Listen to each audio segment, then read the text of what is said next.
Selamat sore Bapak Ibu. Selamat sore Pak Binarti. Masih semangat? Masih.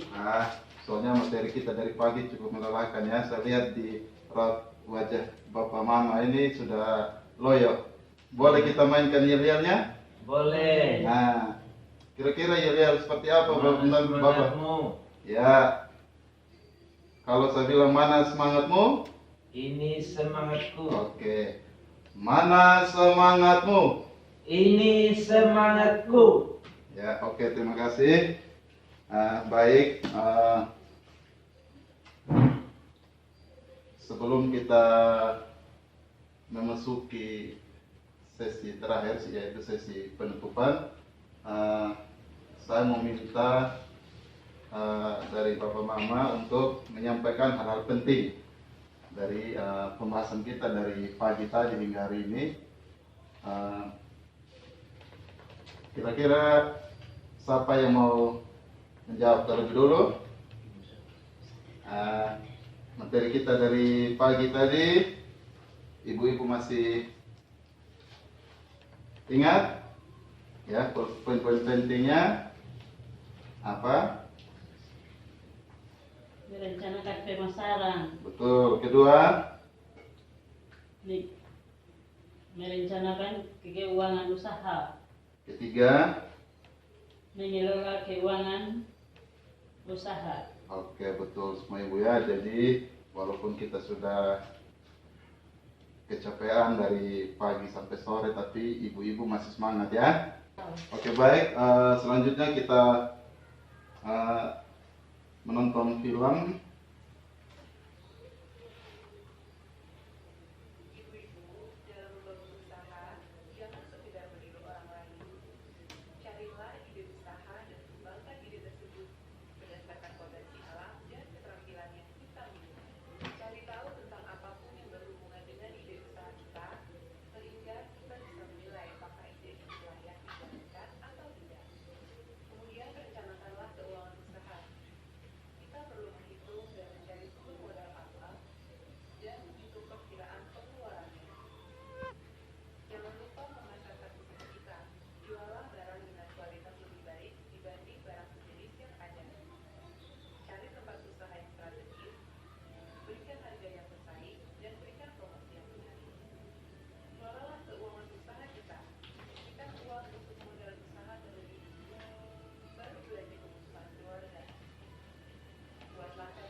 Oke, baik Bapak Ibu.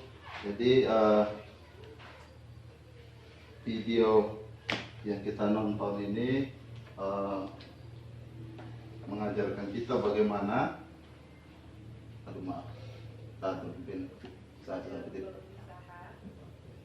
Oke, baik. Kira-kira apa maksud dari film ini yang kita tonton? Mungkin dari Bapak atau Ibu ada yang menjawab? Ya, dalam film tadi diceritakan bahwa kalau mau berusaha tidak bisa kita hanya meniru orang lain, tetapi kita harus merencanakan usaha tersebut secara matang. Ya, betul. Oke, baik. Jadi maksud dari film tadi yang kita nonton itu mau apa? Jadi tidak ini kita asal membuka usaha atau mengikuti, misalnya tetangga kita membuka usaha, kita juga ikut-ikutan, tidak seperti itu ya. Jadi kalau kita mau bangun usaha itu, kita harus punya siasat yang jitu. Baik, di sini ada strategi jitu untuk membangun usaha itu bagaimana. Yang pertama, bagaimana kita harus memikirkan ide usaha yang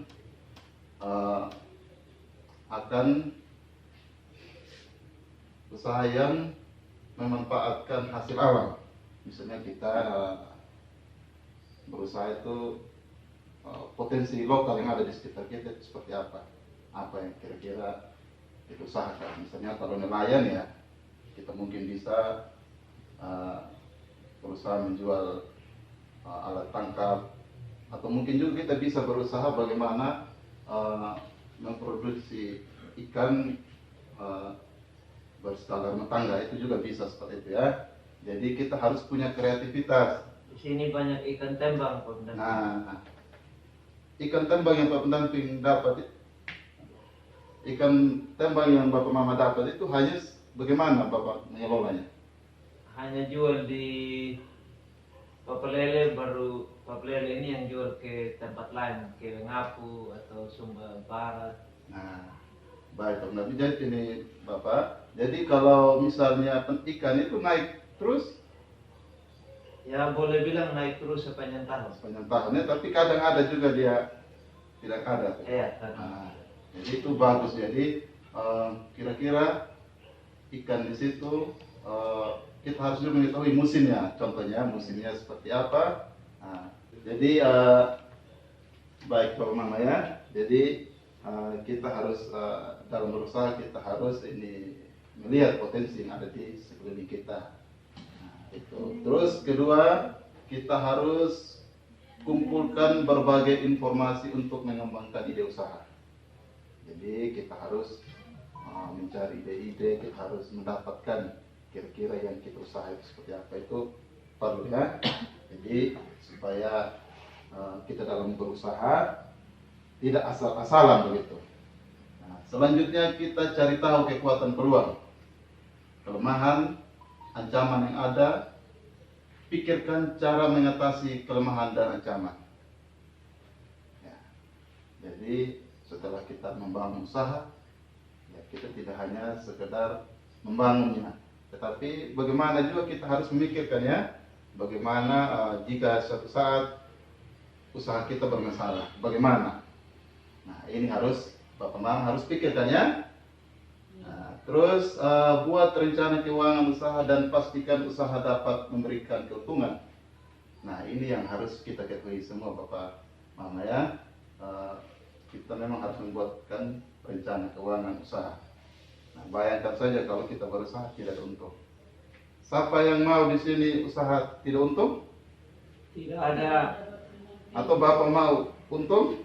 Maunya untung banyak. Tidak mau rugi. Oke ya. Memang harus begitu ya. Usaha itu harus untung, jangan rugi.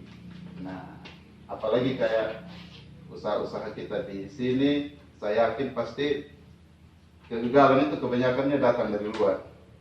Nah, itu kalau sudah datang dari luar berarti kita harus pikirkan matang-matang. Jadi kita harus punya rencana keuangan usaha. Nah, pastikan usaha yang dapat memberikan untung banyak. Harus banyak atau harus untung, jangan rugi. Nah, selanjutnya ini susun rencana untuk mendapatkan pelanggan. Jadi Bapak Mama juga harus memikirkan bagaimana strategi untuk mendapatkan pelanggan itu.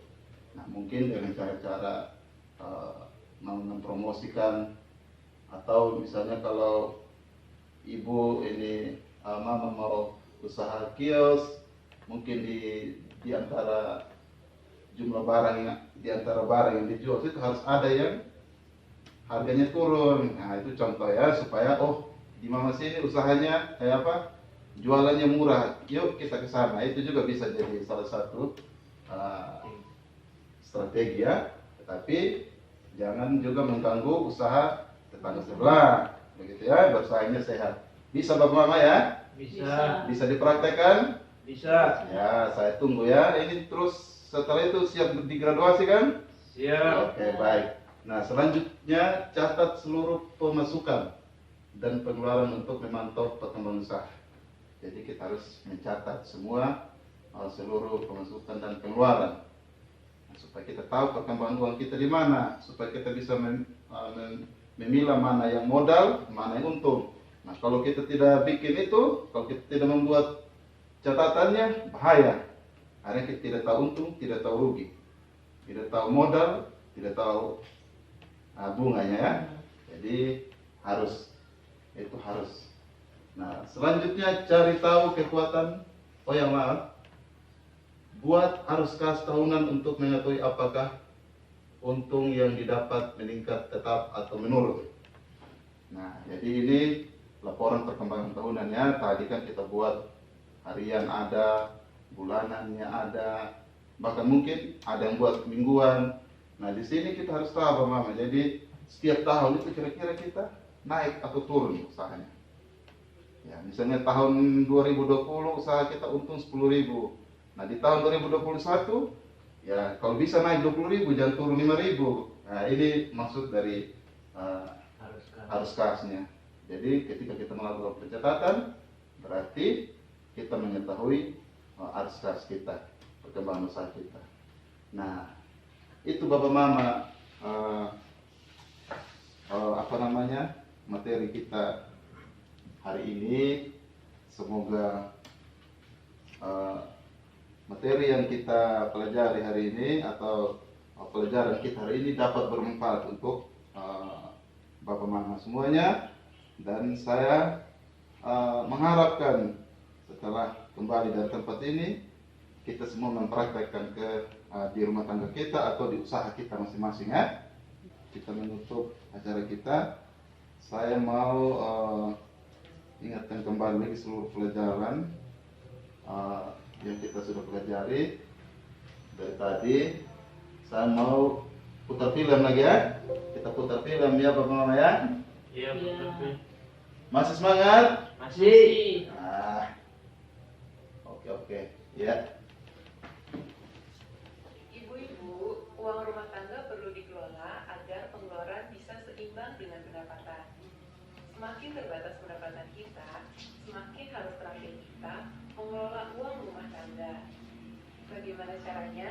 Mulailah dengan menghitung dan mencatat perkiraan pendapatan dan pengeluaran keluarga setiap bulannya. Kemudian tentukan pengeluaran apa yang termasuk kebutuhan dan apa yang termasuk keinginan. Kurangi, tunda, atau kalau perlu, batalkan keinginan agar pendapatan bisa seimbang dengan pengeluaran. Selanjutnya, buatlah anggaran bulanan, yaitu rencana pengeluaran yang seimbang jumlahnya dengan perkiraan pendapatan dalam satu bulan. Utamakan pengeluaran yang merupakan kebutuhan. Seringkali beberapa anggota keluarga perlu uang secara bersamaan untuk kebutuhan yang berbeda. Bicarakan dan sepakatilah bersama kebutuhan yang harus didahulukan. Dan terakhir, gunakan uang sesuai dengan anggaran yang sudah dibuat. Kita bisa memakai sistem amplop dan membuat catatan kas harian untuk mengendalikan pengeluaran. Nah, ibu-ibu, bagaimana? Mudah kan? Ibu-ibu. Oke baik Bapak Mama, terima kasih banyak. Pelajaran kita hari ini cukup sampai di sini. Terima kasih sudah berpartisipasi. Selamat sore. Selamat sore, Bang Dodi.